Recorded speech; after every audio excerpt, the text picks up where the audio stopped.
future. For Caroline Impact, I'm Jason TERZIS reporting. So what are your concerns about transportation? We'd like to get you in on the conversation. Please head to our Facebook page and let us know what's on your mind. If you're stuck on one of Charlotte's overcrowded roads, it could be because you're headed to one of Charlotte's overcrowded schools. Charlotte-Mecklenburg School District educates just over 150,000 students in 176 different schools, and it's said that about 100 of those schools are overcrowded. So how do we educate all these people flocking to our area? Well, we sent Jeff Saunier out to explore the issue. Yeah, we're outside ANDREA High School, one of Charlotte's biggest high schools, where they've been feeling Charlotte's growing pains pretty much since the day they opened 11 years ago. Out front, ANDREA Road is a 2-lane that carries enough traffic to fill a 4-lane on most school days.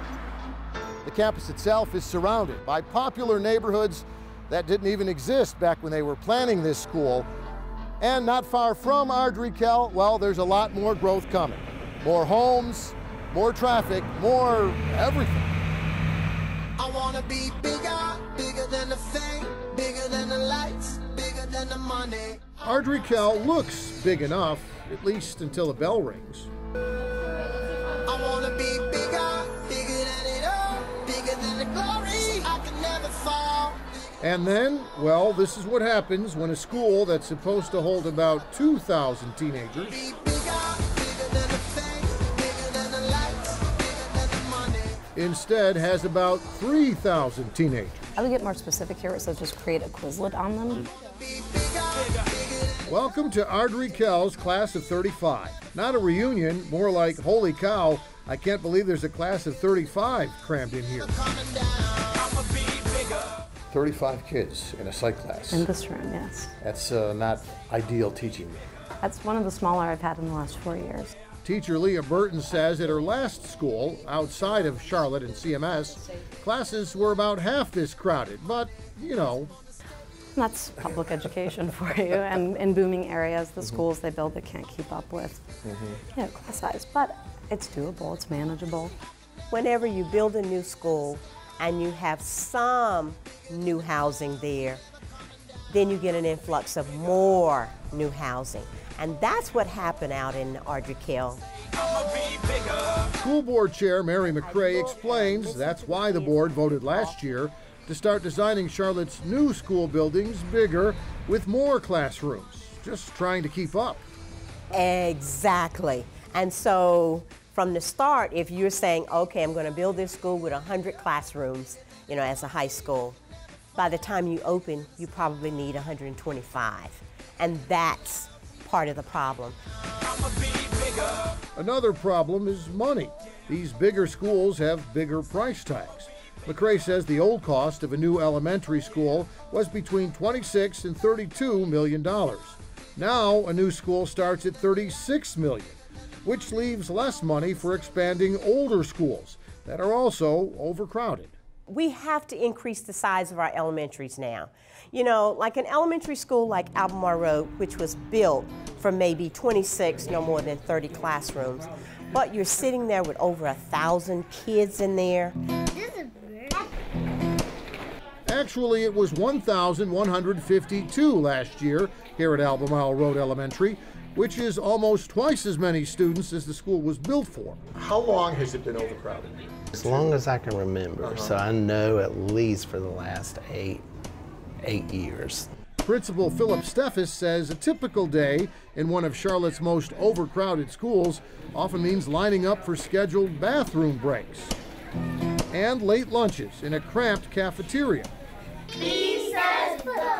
Roll your hands up, roll your hands up, roll your hands. Small classrooms like this one are shared by 2 and sometimes 3 different teachers. J is for jelly. All at the same time.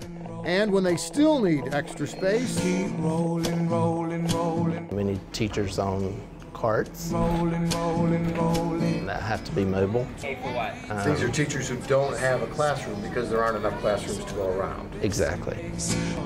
But here's the real eye-opener at Albemarle Road Elementary. Roll your hands. this shanty town of mobile classrooms mostly hidden behind the school for hundreds of second, third, and fourth graders. How many mobile classrooms are we talking? Right now we have 37 mobile classrooms occupied.